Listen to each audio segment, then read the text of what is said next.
ফজরের নামাজটা জামাতের সঙ্গে আদায় করে পুরো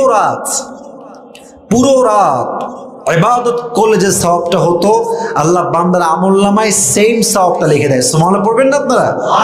অতএব অবশ্যই রমজান মাসে প্রত্যেকটা ওয়াক্তের নামাজ, specially on a night of glory, কদরের রাত্রিতে আমরা এশা এবং ফজর জামাতে আদায় করব। বলেন সবাই ইনশাআল্লাহ।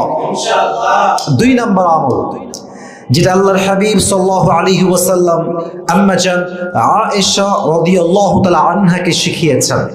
আল্লাহর হাবিব বলেছেন, হে আয়েশা, কদরের রাত্রি তুমি আল্লাহর কাছে দোয়া করবা। সবাই আপনারা আমার সঙ্গে দোয়াটা পাঠ করবেন। সকলেই পড়েন আল্লাহুম্মা।